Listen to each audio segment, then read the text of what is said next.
So, you're Eric? Yes, head nurse. It's me.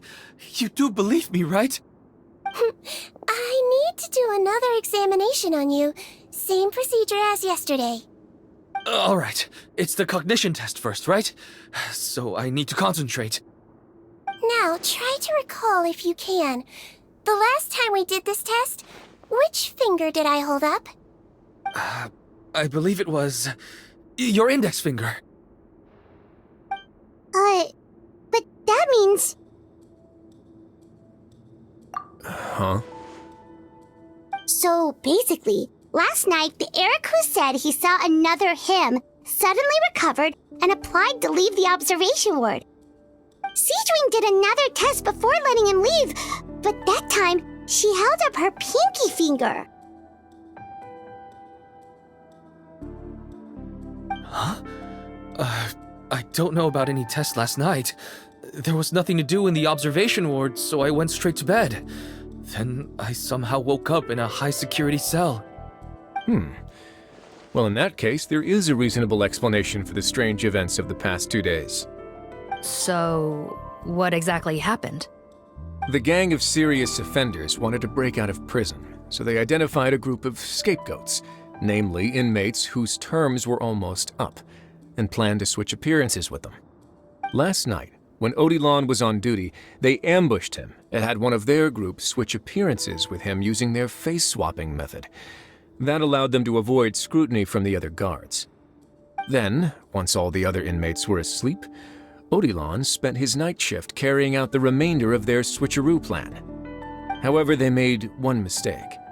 Henri changed his appearance to match Eric's earlier than he should have done, and ended up being spotted by the real Eric. Real Eric came to the guards for help, but we didn't know then what we know now, so we put it down to hallucination and sent him to the observation ward. However, since one of the gang members was posing as a guard, they simply changed real Eric's appearance and had their Eric take his place, muddying the waters even further. Right, because I'd put Eric on the observation list by then, and no inmates on that list can be processed for departure until I've discharged them. Hence why the imposters had to pull that little stunt to get fake Eric off the list. Yeah, it all makes sense now! The Duke cracked the case! Well, I can't fault the reasoning. But I'm afraid that we ruled out the possibility of face switching very early on in this process. Criminals altering their facial appearance to commit crimes is nothing new.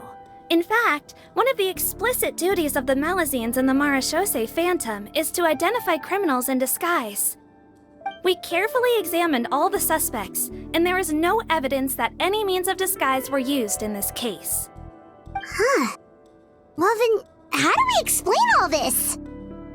So far, it seems more likely that the gang stole documentation belonging to the inmates due for release, and are using that to commit identity fraud. Actually, there is a potion that can completely change someone's appearance. If they use that, even a Melazine wouldn't be able to detect it. A shape-shifting potion? Forgive me, head nurse, but this is the first time I'm hearing about it.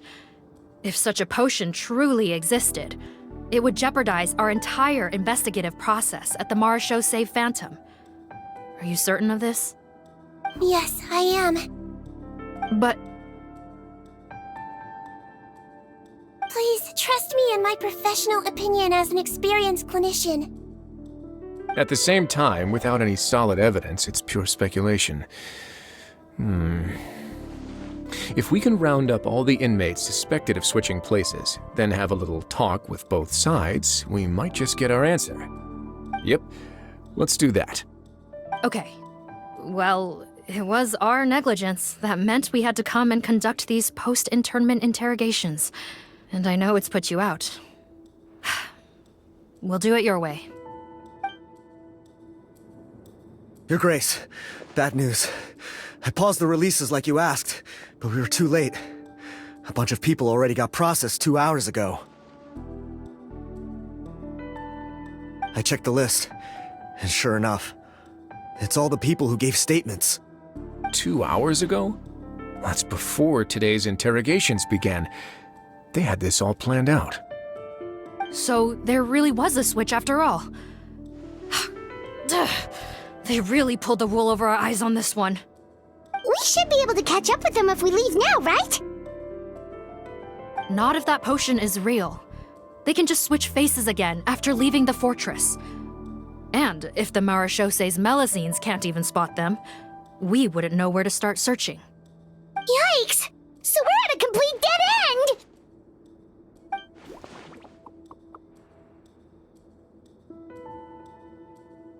Well, technically there is one more lead we could follow up on. We were only able to arrest this gang thanks to the help of a researcher from the Fontaine Research Institute. I believe his name is Rawat. Oh? Rawat? Isn't that the handsome guy we met at that skincare promotion? Handsome? Maybe from a human point of view. I just remember that he specialized in potions. One of the crimes this gang is charged with is the manufacture and sale of illicit drugs. According to Mr. Rawat, they appear to have stolen technology he developed through his research and used it in their operation. At first, he thought it was a typical case of intellectual property infringement, and he tried to negotiate with them. But once he discovered their criminal operation, he reported them to the authorities. Thanks to his report, we were able to swoop in and arrest them all in one go. What a hero! Bet that took courage on his part. No doubt.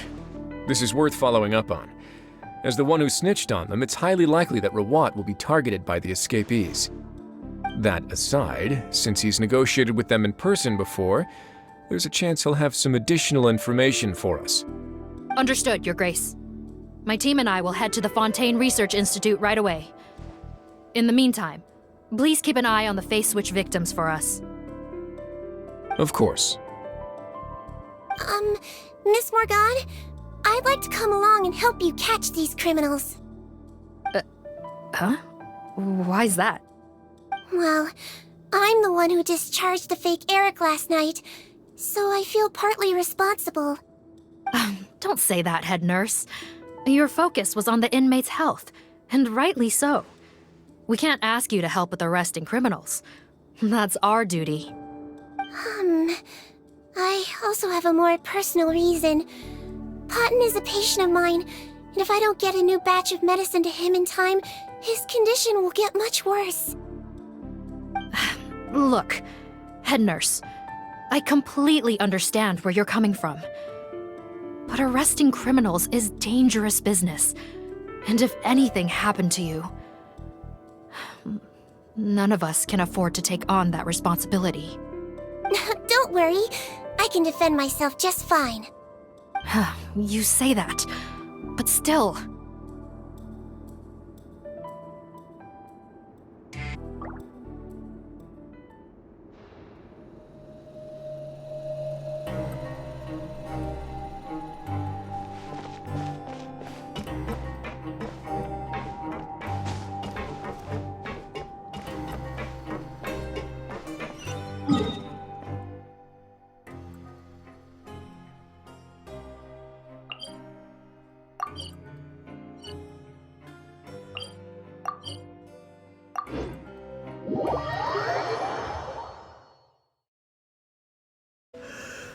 Where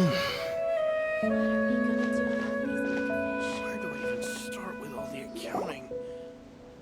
Greetings. Sorry to impose, but I'm afraid we're here on urgent business.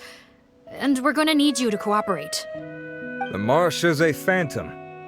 Let me guess, you're investigating some more illegal research? Not this time, no. We're looking for a researcher. Do you know where we might find Mr. Rawat? What? Oh yeah, Mr. Handsome, right? He actually doesn't work on site here very often. There's a handful of researchers in the nearby area who know him pretty well, though. You can see what they know. Just a handful? Paimon figured he'd be the most popular guy around. Well, I guess you could say he's popular, at least on a superficial level. He's blessed with good looks, so he tends to make a good first impression on people. But in all his time here at the Fontaine Research Institute, I don't think he's ever had a single deep conversation about his research with his peers. That's no way to make real friends around here.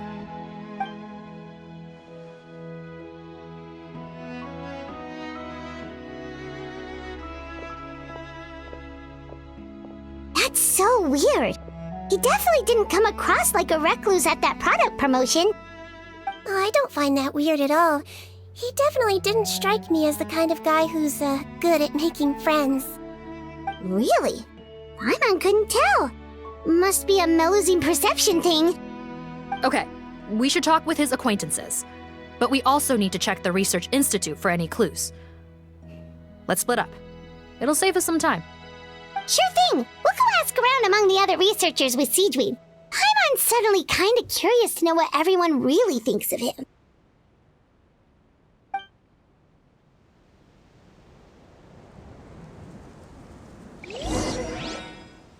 He's definitely gonna get fired. If we join a collaborative research team...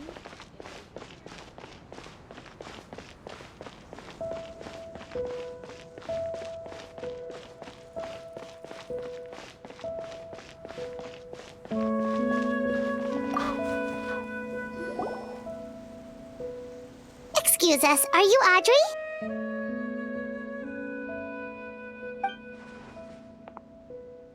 That's me. What is it? Are you close friends with Rawat? We're trying to find out where he is. Close friends? You mean because I told him I had feelings for him once? I doubt I'm the first or last at the Institute to make that mistake. Why would you single me out as a close friend? I should have known, really. Men like him, they just enjoy being surrounded by fawning women. They're not interested in a serious relationship. Okay.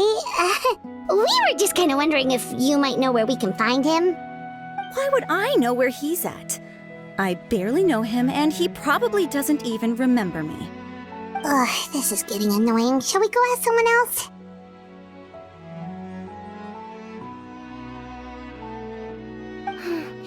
I think she knows Rawat better than she cares to admit. If we leave now, it might be a wasted opportunity. Maybe, but we're not going to get much out of her while she's in this state, are we? She's displaying symptoms common among people in love, if that's what you mean.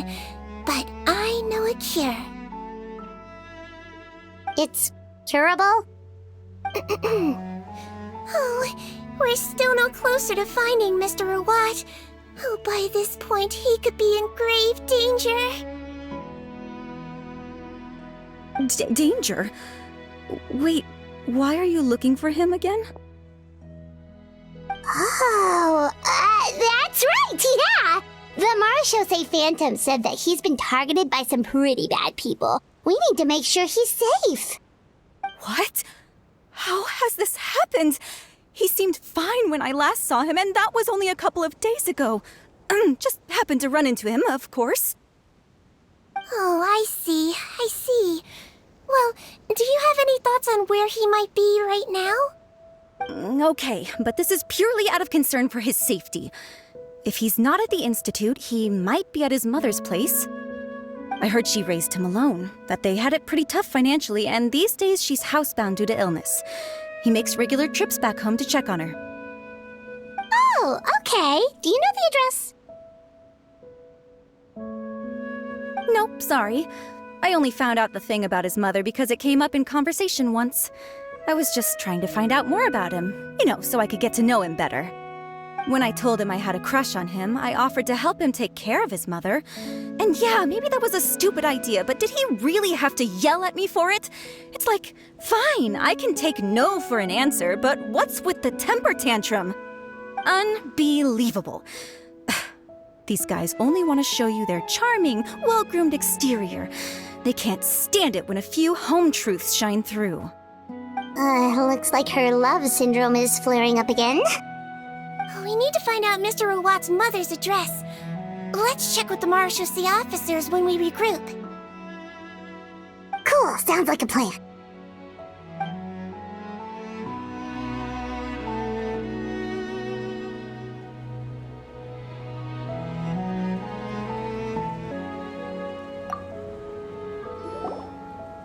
Hey there, are you Antibes? What do you want?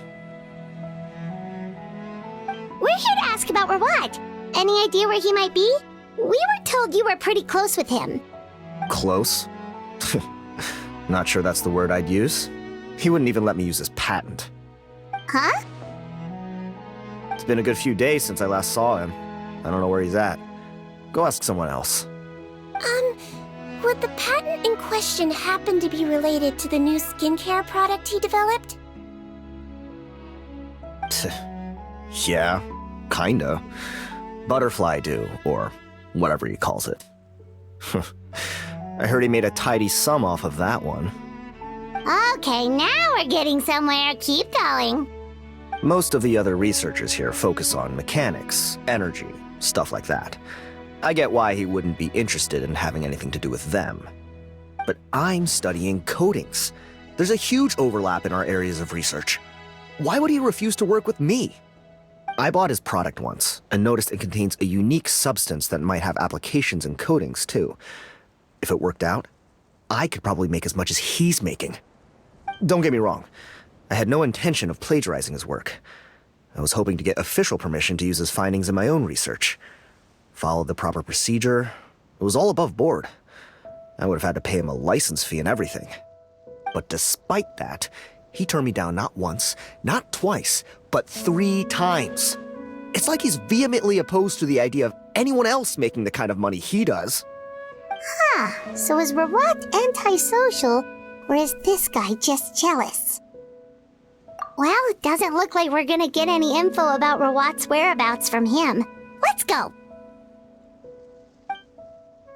Wait, 1 second. Mr. Antibes, next time you go shopping, you should buy some Buell fruits. Peel the skin, steep in water, then drink. It'll help calm your mood. Huh? Yeah. Thanks.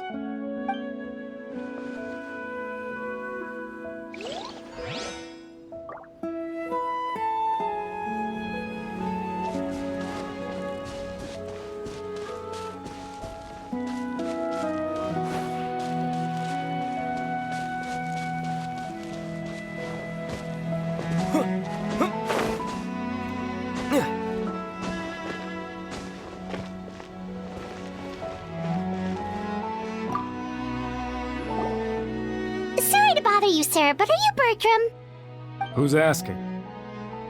Just some concerned citizens helping out the Marechaussee Phantom with an investigation. We'd like to ask you about Rawat's whereabouts, if that's okay. We're told the two of you are pretty close. Not anymore, we're not. Turns out we don't see eye to eye. Oh yeah? What happened? The thing about us researchers is, most of us do what we do for some sort of higher purpose. But not Rawat. All he cared about was how to commercialize his findings. He won't even let you work with him unless you sign a confidentiality agreement first. Also, he has better control over who gets which intellectual property rights. How are you supposed to get any meaningful research done working with a guy like that? Now that I've got my own technical solution for my compressor, I don't need to work with him anymore. So that's what Rawat is really like. We'd still like to know where to find him. Is that something you can help us with? Wait, Yeah, I know you. You're the head nurse at the Fortress of Meripede. Alright, then I'm happy to help you if I can. I respect the work you do. Medicine serves the highest purpose of all the sciences. Wow, turns out Seedwing's got some real clout. Thing is, I have no real way of knowing where he might be. I stopped working with him 2 months ago, and I've barely seen him since. But if you want my advice, I'd say go talk to the peddlers. There's a few he meets with every other day or so. Maybe they know where he's at. Peddlers? Yeah, back when I was working with him, I noticed he met with them quite often. Wouldn't surprise me if they were involved in some shady business together, because it seemed like they went out of their way to avoid discussing anything in my presence. The little I overheard was about manufacturing and selling pharmaceutical drugs. Like I said, he's all about the money. Drugs? Doesn't he work with skincare products? Do those count as drugs? Who knows? I never cared to find out. He's the morgue rubber, not me. Thank you. You've given us plenty to work with. Welcome. Goodbye, and may we both reach new heights in our scientific endeavors. Well, that's all 3 researchers. Let's head back to the meetup point.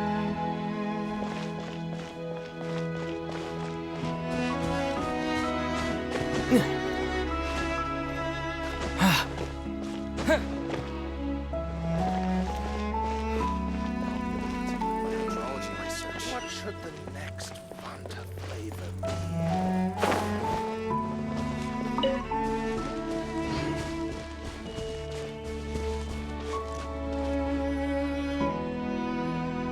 You know, Paimon started out thinking Rawat was a handsome researcher with a friendly and cheerful personality. It's such a surprise to learn that his peers have a different impression of him. So, what's your view of him now, Paimon? A handsome researcher whose difficult upbringing turned him into a profit chaser with a chip on his shoulder? So your thoughts about his appearance haven't changed at all? Well, his looks are kind of a big deal, at least in Paimon's opinion. How does such a handsome guy end up being so antisocial? Even with his difficult family background, it just doesn't make any sense. You can't judge a person solely based on their appearance. Head nurse. Traveler. I assume you've spoken with the researchers. What did you find out? Bertram mentioned Rawat's involvement with some pharmaceutical merchants. Do you know if he's registered any pharmaceutical brands? Since he was a whistleblower on such a huge case, I ran a background check on him. I don't remember there being any brands under his name. How strange. If he was so focused on commercializing his research and averse to sharing his technology with others, why wouldn't he have registered his own brands? Maybe he and his business partners needed to avoid public scrutiny? You think he may have colluded with the gang? Partners needed to avoid public scrutiny?